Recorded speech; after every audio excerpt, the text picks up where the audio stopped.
In 1996, a wildfire moved through a stretch of northern New Mexico and sorted the buildings by what they were made of. Conventional homes came down to ash. One Earthship structure, sitting in the middle of the destruction, lost only its south-facing wall and its roof. The walls themselves, automobile tires packed tight with compacted soil and encased in steel-belted rubber, refused to burn because there was no oxygen inside them to sustain combustion. This video covers Earthship rammed earth tire walls, what they are, how they perform, and why a construction method that licensed engineers have certified as structurally sound remains classified as experimental architecture in most American jurisdictions. The system was developed by architect Michael Reynolds, who founded Earthship Biotech and pioneered this construction method in the greater world community near Taos. Here is the problem at the center of it. At least 2.5 billion used tires sit stockpiled in the United States right now, with another 2.5 million discarded every year, and municipalities spend real public money managing them. A proven system exists for turning those tires into load-bearing walls that a structural engineer has certified in writing as equivalent to or better than international residential code requirements. And that system is still mostly off limits to the average person trying to get a building permit. Stay to the end of this video. A two-person team in Colorado found a way to pound 150 tires in a single day using $1,250 in equipment compared to the 20 to 40 tires per day that the standard method produces. And that number reshapes the entire labor economics of this construction method. The implications reach further than one build. Start with the tire itself, because understanding what it is helps explain why it works. A standard automobile tire, pulled from a vehicle, runs roughly 32 inches in diameter. A steel-belted rubber casing with a hollow center and two open sidewalls. On its own, it collects rainwater, breeds mosquitoes, creates fire hazards in open stockpiles, and in most states cannot legally be landfilled whole. The discarded tire costs society money just by existing. Packed with compacted earth, that same object becomes a load-bearing building block, and the transformation begins with a process called ramming. You place the empty tire on level, undisturbed ground, and line the bottom with a double layer of 6mm plastic for moisture resistance on the first course. Then cardboard or empty cement bags for every course above it, holding the earth in place until the wall closes around it. From there, you fill the tire by hand, pushing soil into the sidewalls and working around the rim to keep the distribution even before the pounding begins. The standard tool is an 8-pound sledgehammer, driven into the earth at an angle toward the outer sidewall, with the person pounding rotating around the tire to pack the soil outward into the rubber, while a second person keeps shoveling. Each tire takes 3 to 4 wheelbarrows of dirt, and somewhere between 150 and 200 hammer strikes to reach the target compaction level, which Earthship Biotech, the firm founded by the architect who developed this system, sets at approximately 95%. The official production rate from that firm is 4 tires per hour for a 2-person team. This method differs from related natural building techniques like compressed earth block construction or earth bag construction, which use different forming methods but share similar principles of using earth as a primary structural material. When a tire reaches full compaction, it weighs over 300 pounds, will not move under any normal circumstance, and is rammed in the exact position where it will remain. Tires are stacked in staggered courses on the same logic as traditional brickwork. No running seam climbing straight up the wall, with the 2-foot 4-inch diameter of a standard passenger tire setting the wall thickness throughout. That thickness is not aesthetic. It is the mechanism. Structural engineer Kenneth DeLapp ran the numbers on tire walls in Colorado and found that total weight at the base of a standard tire wall reaches approximately 3,600 pounds per linear foot, distributing roughly 1,550 pounds per square foot to the soil below, well within the safe bearing capacity of undisturbed natural ground. His conclusion was that a concrete footing is not structurally required on stable dry sites because the tire wall functions as its own footing. A second engineer, Tom Griepentrog, tested the walls of an Earthship near Ridgway, Colorado, and put his professional opinion in writing. The construction method is equivalent to or better than the general quality, strength, effectiveness, fire resistance, durability, and safety required by the Uniform Building Code. That assessment came from a licensed professional engineer, not a marketing document. Fire resistance follows directly from physics, because a tire packed with soil contains no accessible oxygen, and the rubber cannot combust. which is exactly what the 1996 New Mexico fire demonstrated at full scale. Seismic performance follows from the same logic. Rammed earth tire walls flex under lateral load without fracturing. The mass of the earth distributes force across the entire structure. The rubber casing adds tensile reinforcement, and there is no mortar to fail and no joint to open under stress. What the wall does thermally is a separate question, and the distinction matters more than most people building Earthships outside the American Southwest have understood. At 2 feet 4 inches thick, rammed earth absorbs heat during the day and releases it slowly through the night, which is thermal mass and not the same thing as insulation. The imperial R value of soil sits at approximately 1 per foot, meaning a 2-foot tire wall carries an R value of roughly 2, compared to the R38 standard for attic insulation in a modern American home. The wall stores heat and releases it on a delay, useful in a climate with large daily temperature swings and reliable sun, destructive to your heating bill in a cloudy northern winter. Research at the University of Brighton confirmed this on a British Earthship, and a 1995 thermal study of a Taos building using monitored data from June of that year with daily temperatures swinging between 4 and 35 degrees Celsius, found that the same model predicted overheating in summer and inadequate heating during winter evenings. When applied to southeastern England, the wall worked in Taos. The same wall, in the same configuration, failed to perform in Britain. Germany addressed this directly.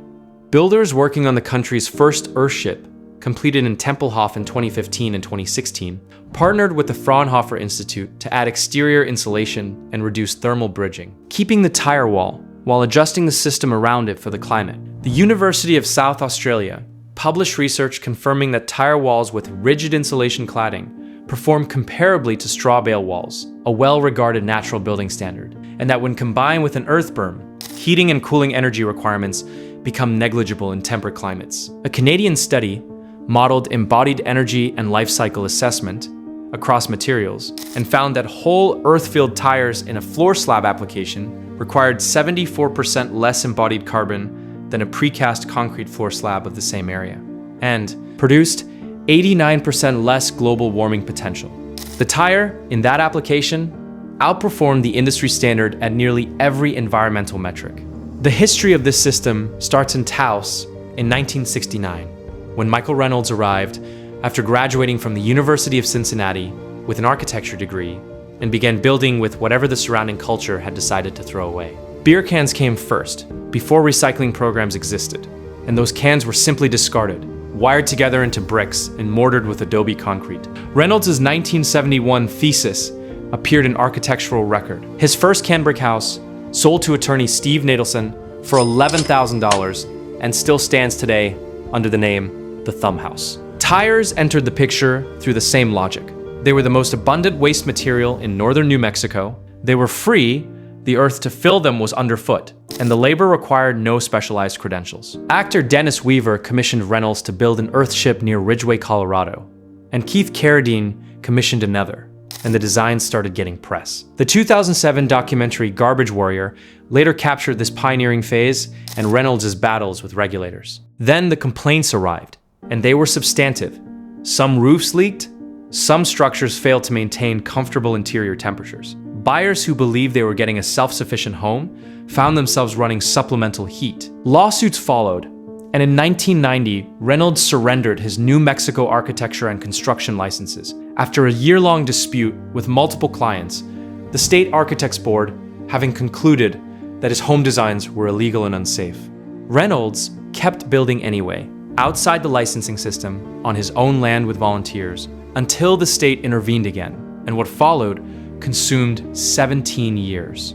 His architect's license came back in 2007, the same year the New Mexico legislature passed the Sustainable Development Testing Sites Act, legislation Reynolds had campaigned for, which designated specific rural areas for testing construction methods outside the standard code framework. The 2000 documentary Garbage Warrior followed Reynolds through this fight and did not soften the picture. Reynolds described depression after losing his license, acknowledged the failures that gave his critics their evidence, and agreed to follow state and federal codes, as his biography notes, not without protest. The relationships with clients whose homes failed were never repaired. Europe ran a parallel version of this story, with its own obstacles.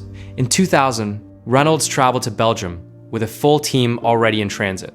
Water systems solar panels, crew, when the mayor of Boeing vetoed the building permit before anyone arrived. Belgium subsequently made the use of tires in buildings illegal, citing the risk of leaching toxic metals, specifically lead and zinc, and builders in that country now use earthback construction in place of tires for Earthship-style construction. The first Earthship in mainland Europe, with official planning permission, came together in April 2007 in the French village of Guer, built by Kevin and Gillian Trott with Reynolds and a crew from Taos. That home sold to a new family in 2014 and now operates as an eco-tourist holiday rental. In the Netherlands, the town of Ulst became the site of the first official Earthship district, with construction beginning in spring 2012 and 2003 tire homes completed by December 2014. Earthships have since been built across Portugal, Spain, France, the Netherlands, the United Kingdom, Sweden, Denmark, Germany, Estonia, and the Czech Republic. And in each country, the permit process was invented from scratch, jurisdiction by jurisdiction, with no standardized pathway to follow. Now the money, because the costs here do not come from where most people expect. A professionally built 1,500 square foot Earthship runs between $300,000 and $600,000 when Earthship Biotech handles the construction at a rate of $225 per square foot compared to approximately $150 per square foot for a greener than average conventional home in most American markets. The tires themselves cost nothing, sourced from shops that cannot resell them and would otherwise pay disposal fees. The earth comes from the building site. The labor to fill the tires requires no formal credential. Earthship Biotecture's own documentation states that within 1 to 2 hours, the average person can be taught to pound tires effectively. What drives the cost differential is everything surrounding the tire wall: excavation, concrete bond beams, roofing, solar systems, water cisterns, glazing, gray water plumbing, and the permits. Every Earthship is a custom structure with no precedent in most building departments, which means every permit application needs an engineer's stamp, every inspector encounters a material system outside their training, and the time cost of navigating that process falls entirely on the builder.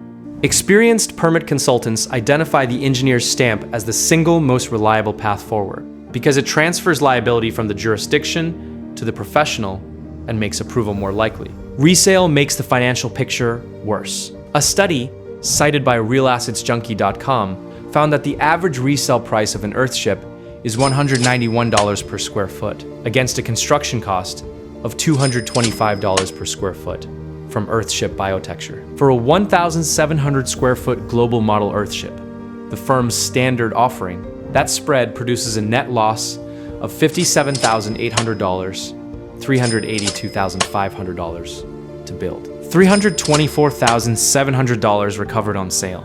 Banks will not finance a structure they cannot appraise. Comparable sales for Earthships do not exist in most markets, and buyers typically arrive with cash. In New Mexico, a single insurance carrier, Brown & Brown Insurance in Taos, will write a policy on an Earthship. None of this reflects active opposition from the conventional construction industry, because none is needed. Building codes were written around materials the industry produces: lumber, concrete, drywall, glass fiber insulation. Any deviation from those materials requires an engineer to certify equivalence on a project-by-project basis at the applicant's expense. The system does not target tire walls specifically. It treats as experimental anything that did not exist when the codes were drafted. And that indifference produces the same practical outcome as prohibition. At some point during a summer build in Colorado, a 9-horsepower air compressor and a pneumatic backfill tamper appeared next to a row of empty tires. The compressor had come from Harbor Freight for $1,000 and the tamper from eBay for $250. And what happened next reframed the labor math of this entire construction method. Standard tire pounding with an 8-pound sledgehammer demands 150 to 200 strikes per tire, with 2 strong people managing somewhere between 20 and 40 tires in a full day. An 800-tire Earthship at 30 tires per day runs to more than 26 days of continuous physical output, per team, per wall section. The pneumatic tamper drove into the tire, compacted the dirt, and left only 2 sledgehammer laps, roughly 20 strikes to firm the edges. Total time per tire, approximately 5 minutes, in a single day. a builder in Fort Collins, who had hand-pounded 1,200 tires across his own build, read that documentation and responded in a comment on the builder's website, saying he still preferred the sledgehammer. Quiet and zen-like, he put it. Compared to the noise of a compressor, he and his wife built that Earthship 18 years ago and still live in it. Both methods produce the same wall. One produces it 4 to 7 times faster. A second approach emerged independently in Darfield, British Columbia, in 2009, when a volunteer named Anna Reynolds recently arrived from New Zealand, mentioned a hydraulic tire press she had seen, and the lead builder spent 3 hours fabricating a version from materials already on site. The press used a hydraulic cylinder with steel plates cut from pipe, initially sized at 16 inches in diameter, before being reduced to 6 inches for practical use inside the tire casing. Those builders used the press for the remainder of the build and moved into the home 3.5 years after breaking ground. A third route came from a solo builder named David Huang, who cast a custom ramming hammer from concrete, a head approximately 8 inches in diameter and 3.5 inches thick, formed around a wooden handle in a 1-gallon plastic pot, reinforced with embedded wire and screws. The wider face packed earth without displacing it sideways, which a sledgehammer's narrow head tends to do. Huang's total material cost for a small Earthship style structure ran to approximately $3,000, not counting the solar system, with most of that money going toward purchased dirt. During summer pounding sessions, he drank 1 to 2 gallons of water per day and could wring sweat from his jeans at the end of each shift. 3 builders, 3 different solutions, none of them developed by the firm that invented the system. The regulatory picture in the United States is not uniform, and where you live determines nearly everything about what is possible. New Mexico's Sustainable Development Testing Sites Act, passed in 2007, remains the most explicit legislative accommodation for this kind of construction, allowing designated rural areas to operate outside the standard code framework for experimental building methods.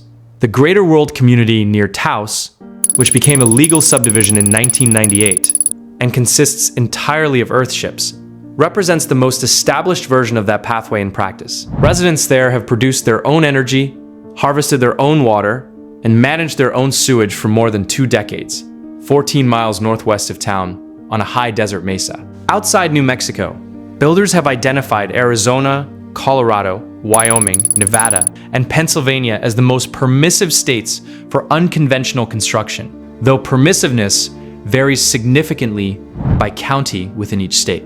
And some counties in those states carry virtually no rural building regulations, while others require full code compliance. In Wales, the One Planet Development Planning Policy, implemented in 2011, created a pathway for low-impact building and living on private land without being Earthship specific, and it accommodates the design principles well enough to be useful. The consistent practical advice from builders and permit consultants who have navigated this successfully is the same everywhere. Get the design stamped by a licensed structural engineer before submitting any permit application, because that single step transfers liability from the jurisdiction and moves more applications forward than anything else. The global reach of this construction method is difficult to track precisely because no central registry exists, but the documented record covers Earthships in almost every US state and across Canada, Mexico, France, the Netherlands, the United Kingdom, Germany, Sweden, Estonia,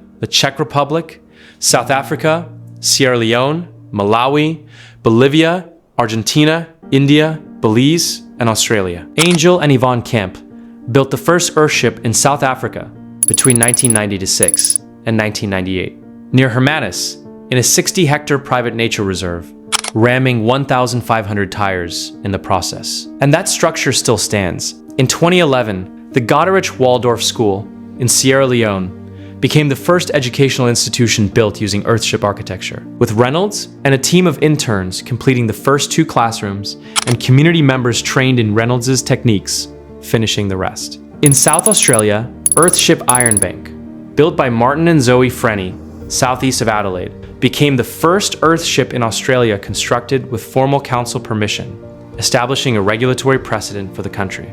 Reynolds, now past 5 decades of building, chose not to patent the Earthship design, leaving the plans and the information available without restriction. His most recent project, called The Refuge, is described as the culmination of his design work, a core structure intended to meet basic human needs with minimal maintenance, built towards something like an assembly model. Reynolds has been fighting cancer and has said publicly that he continues to work. Returned to New Mexico in 1992 because the fire already answered the question that building departments keep asking. The engineering has been completed, signed, and stamped. The thermal research exists in peer-reviewed journals. The fire test happened at full scale in a real landscape with real buildings. 2 licensed professional engineers have stated in writing that tire walls meet or exceed code requirements. What has not happened is the translation of that knowledge into building code language, a step that would let any permit applicant point to an established standard rather than commissioning a new engineering analysis for every individual project. Reducing the per-build cost of compliance, making financing possible, making insurance routine. That translation has not happened because the code development process is slow, resource-intensive, and shaped by organizations with existing material interests. The International Code Council maintains the International Residential Code, which governs most residential construction in the United States, through a process that involves public comment, but also sustained participation from industry representatives, who attend meetings, submit proposals, and vote on changes. That process does not favor materials without industry backing, and tire walls have no industry. The tires are free. The earth comes from the site. There is no supply chain to fund a code proposal, no trade association writing submissions, no lobbyist tracking the votes. Only Reynolds and the builders he trained, and the people who read his books and pound tires in the heat. If you are in New Mexico, the Greater World Community in Taos offers a demonstrated regulatory pathway. Earthship Biotecture sells standardized plans, and the 207 Sustainable Development Testing Sites Act gives you a legal zone to operate within. If you are anywhere else in the United States, you need a structural engineer willing to stamp your design, a county with flexible rural zoning, and the tolerance to be the first person your building department has encountered doing this. That is a real barrier and not an impossible one, because the Darfield builders cleared it in British Columbia, the Frennies cleared it in South Australia, and the Trotts cleared it in France. The barrier is not technical. The walls work, and 2 engineers said so in writing. The barrier is administrative, the cost and time of proving one project at a time what the 1996 fire already demonstrated without anyone asking permission. The system being protected is not safety. The system being protected is the paperwork that makes every alternative pay, individually, for the right to exist.